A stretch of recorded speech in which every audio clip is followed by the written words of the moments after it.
Hello po sa inyong lahat mga ka-crypto. Ako po si Pinoy Crypto Trader at sa video na ito ay atin mong pag-uusapan dito ang komento ni ka-crypto rito kung saan ay isa po itong katanungan kung saan ang sabi po niya ay safe po ba na mag-hold ng long term dito kay Coins PH. Kaya ayan, ibig pong sabihin ay tinatanong po niya kung safe ba or ligtas ba na ilagay natin yung ating mga crypto currency dito kay Coins PH sa pangmatagalang panahon, yan, or long term.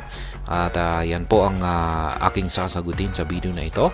Pero bago po tayo magpatuloy ay nais ko lamang po munang bigyang linaw ang aking disclaimer kung saan ang nilalaman po ng video na ito ay hindi po ito isang financial advice. For education and information purposes lamang po ang layunin nito. Maliban po dito ay nais ko na rin pong magbigay babala na wala pong kahit anumang group chat ang Pinoy Crypto Trader. At ayan po si Coins PH at ayan, marami pong mga Pilipinong gumagamit nito. Itong si Coins PH. Ngayon ay ang masasabi ko po rito sa katanungan ni ka-crypto ay ang mga exchanges ay posible pong ma-hack ang mga ito. Ayan. Halos lahat po ng mga crypto exchanges ay meron po silang history. Ayan, or karanasan kung saan ay nakaranas po sila ng hacking. Kaya syempre yung mga hackers po talaga ay tinatarget nila yung mga exchanges kasi alam nila may makukuha silang malaking pera rito. Ayan. Kaya ayan po kanilang ginagawa rito. Yung mga hackers ay walang tigil po na inaatake yung mga exchanges. Kasi yan po kasi yung kanilang trabaho.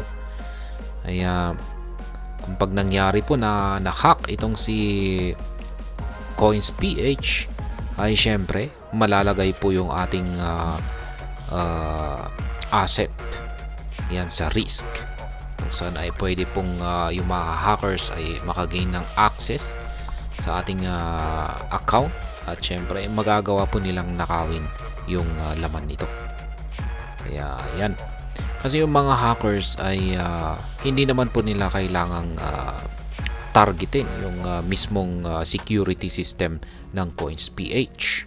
Pwede pong targetin nila ay yung mga individual users. Ayan. At para makuha po nila yung mga information, mga login information. At kung pag nakuha po nila yan ay yan po ang kanilang gagamitin para i-access yung account ng kanilang biktima. Kaya ayan, yung isa pang problema sa mga exchanges or mga online wallets. Yan, kasi itong pong si Coins PH ay nag-umpisa po siya bilang isang online wallet or soft wallet na rin po ang tawag rito. Kaya ayan, pero nung ito po ay unti-unting nagkaroon ng development hanggang sa nagkaroon na rin po siya ng swap tapos exchange. Ayan. At yan na nga, ngayon ay tinuturing na po siyang isang exchange. Yan, isa na po siyang crypto exchange. At maliban po rito ay itong si Coins PH ay regulated po na exchange, cryptocurrency exchange dito sa Pilipinas. Kaya ayan. Pero hindi po ibig sabihin na safe itong si Coins PH. Kasi pwede po siyang makaranas ng tinatawag pong exchange insolvency. Pwede po siyang mabankrupt. Ayan, kung pag na-bankrupt po itong si Coins PH ay syempre masasama po yung ating mga crypto holdings na nakalagay dito or naka-store dito kay Coins PH. Kaya yan po yung nakakatakot dito.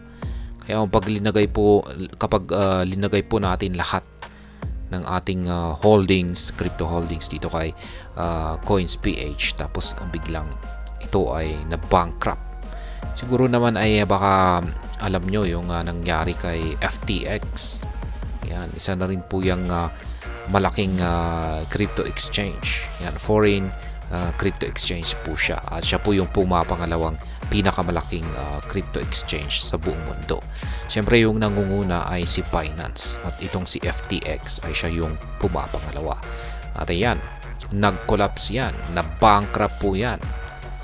Kaya ang nangyari po dyan ay marami po siyang mga users na ayan, nalagay po sa risk yung kanilang mga crypto holdings.